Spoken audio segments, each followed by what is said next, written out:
Hi guys, how you doing? Welcome back to the Spurs Talk Show.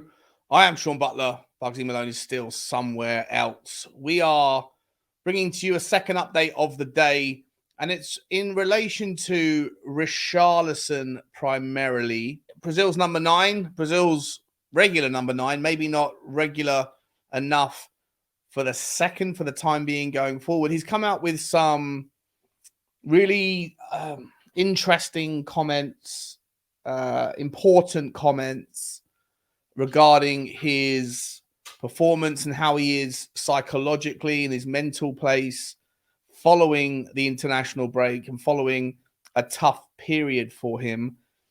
And I'm going to go through my thoughts on that with you, my immediate thoughts. Obviously, with things like this, they're delicate on what you should say, what you can say, how they'll be perceived. But I'm going to try and give as best balance as I can from where I come from as a human being and for what I think is for the best interests of all parties. And so I hope that you'll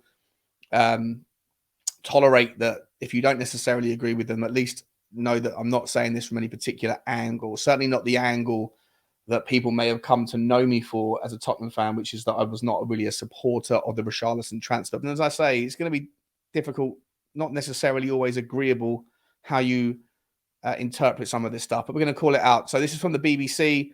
Tottenham striker Richarlison, squeezing too much there, says he will, quote, seek psychological help when he returns to England after the international break. Richarlison was pictured in tears after being substituted during Brazil's 5-1 win over Bolivia on Saturday. He said the reaction was down to, quote, getting the things that were happening off the pitch out of my system, unquote. Richarlison has scored only 4 goals in 40 games for Spurs since joining for £60 million from Everton last summer. And the quote goes on now. I went through a turbulent time off the pitch during these past 5 months, he told Brazilian newspaper O Globo. Now things are a bit more stable at home. People who only had their eye on my money are no longer close to me. Things are going to flow now, and I'm certain that I will have a good run at Tottenham and will make things happen again. I'm going to return to England and seek psychological help from a psychologist to strengthen my mind. That's what it's about, to come back stronger.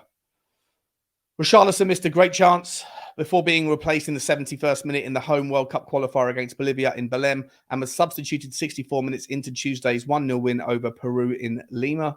O Globo reported that Richarlison has split with long-term agent Renato Velasco. Quote, that moment of sadness wasn't about having played badly, said Richarlison. This is reflecting on him being in tears after the game or after being substituted. Quote, in my opinion, I didn't play a bad match in Belém. It was about getting the things that were happening off the pitch out of my system, which had gotten out of control, not because of anything I'd done, but because of people close to me. Brazil play World Cup qualifiers against Venezuela on the 13th of October and Uruguay on the 18th of October. Another international break to look forward to in a month's time. Can't stand them. Tottenham are second in the Premier League. They host Sheffield United on Saturday. Quote, I think I will be part of the next Brazil lineup. That's what I'm working towards, unquote. It's about, quote again, it's about doing a good run at Tottenham. I'm going to sit down and talk to them. I need a good run. Get into the flow of play and settle in. I think there actually may have been more to the report than has just been included in the BBC article here. But the long and the short of it is that he is essentially unhappy. He's saying he's going through a lot of things off the pitch that are distracting him, putting pressure in his personal life, and that it has taken its toll. And, it's very difficult to separate what's happening off the pitch from what's happening on it. And you know what? I applaud the man for acknowledging the stresses. I do. And I don't know what it's like to have so much money and everyone around you that you think is a friend is really just there to dip their nose into the trough, so to speak. I have empathy, or sympathy, I should say, not empathy. I haven't been there, but I have sympathy for the concept that you are going through some tough times, and it's wonderful to see that he's acknowledging it and he needs help. And I think everyone that needs help should seek it. And if it's available, and to him it will be or should be, then that can only be a good thing for him as a person and on a personal level. With regards the last statement, the last comments, it's about doing a good run at Tottenham. I'm going to sit down and talk to them. I need a good run to get into the flow of play and settle in.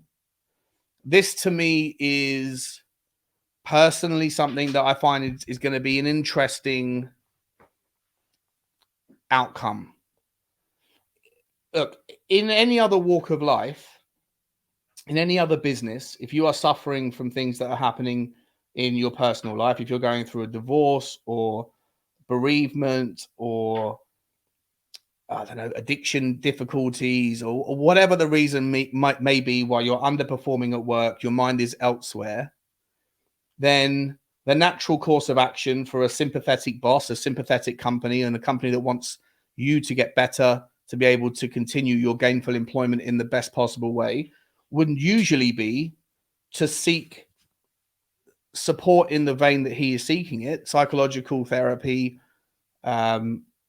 professional attention, and to figure it out. At best, in my experience, that usually looks like maybe some time off, maybe a sabbatical, maybe a period where your responsibilities within the firm are lifted away from you in the short term so that you're able to focus on the resolution, and that whatever it is that is affecting you in your thought processes is not going to be to the detriment of the business, of the company, of the output, of the bigger picture that is beyond the individual, and focusing on the organizational outcome. And what I worry about here, I'll be honest, and this is not coming from a place of because I don't have that much admiration of the player technically, but what I do worry about is when he says he's seeking help, he's going to look for a pathway to get back in the mental place where it's going to work. But that seems to require more time on the pitch, more responsibility.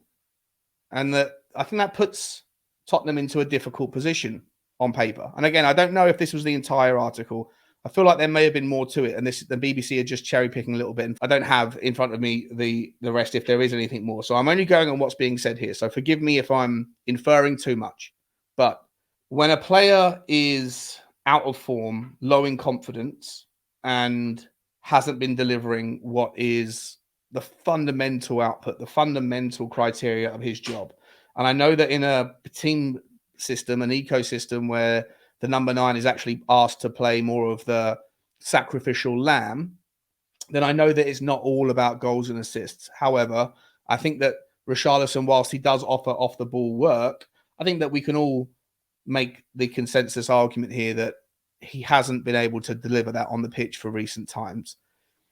And I don't think that the solution has to be that Tottenham need to feel obliged to give him more time on the pitch to allow him to play himself back into good form. Unfortunately, whilst I have empathy and sympathy for the individual, that doesn't come at the cost of the best interests of the team. And I would prefer it if he was to not have to say things like he needs a good run. He's going to sit down and talk to them and basically tell them, which is what I'm reading here, that he needs more minutes, more time to get into the flow of the play and settle in. I feel like at the moment he doesn't deserve a place in the team. And in reality, it's sad that there's things going on in his personal life that are holding him back from his best performance, if that's true. And let's assume that it is. But at the same time, does that mean that we need to cut someone else's minutes and hinder their performance, maybe damage their confidence, maybe create further problems, future problems, because we're trying to find the best way that suits the individual's belief that the best efforts and the best interests of him are to get back into the team? I think that the first port of call should be some psychological help, some time off, some specialist treatment who can figure out whether or not that is the root cause of his issues, whether it really is all about people that are putting their hand out and asking for his money, and that he no longer trusts those people. And I'm sure all those things are true, and I'm sure those things are very destabilizing mentally. You don't know who you trust. I'm sure it's not an uncommon thing to experience for people that have become famous and become very wealthy. But for me, I just feel like the main point is here is that I hope he gets better. I hope he figures it out. I'm proud of him, and I'm happy that he's spoken about the issues and at least acknowledged the issues. Although, again, I would say, part of this does seem to say that it was nothing to do with what he's done. It's because of other people. Here we go. It's just, again, in my opinion, I didn't play a bad match at Bellham. It was more about getting the things that were happening off the pitch out of the system, which had gotten out of control, not because of anything I'd done, but because of people close to me. Again, I don't know the specifics. I trust him. I believe him. I'm sure he's not making excuses. But at the same time, as a Tottenham fan, should we have to promote his best interests, even if they're not necessarily his best interests? He just would rather believe that they are, that he should be playing first team minutes. And if so, at whose expense? At Sonny's expense? At Brennan Johnson's expense? At Tottenham's expense? Not for me. Might be a controversial topic. Might be something that you guys are going to dislike me for and come back in. And if you want to throw me some heat in the comments, then so be it. It is what it is. But my take on it is that ultimately the team is ahead of any individual, and the team's best interests always come first. I wish him the best. I hope he gets the help he needs. Personally, I'm still of the mindset, for what it's worth, this hasn't shaped my opinion. I would be saying the same thing if it was Harry Kane that had gone through a dip in form, or if it was Romero or Maddison or anybody else.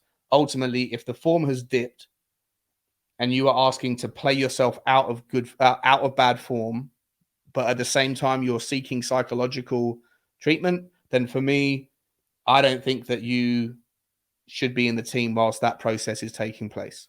I think that one thing comes before the other. Don't let the tail wag the dog. And I wish the guy well. I really do.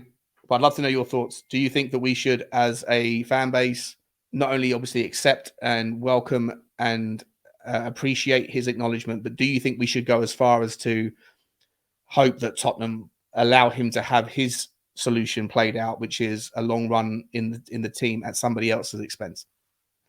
Interesting. Let me know your thoughts, guys. Like, subscribe, and comment. And as always, bye-bye.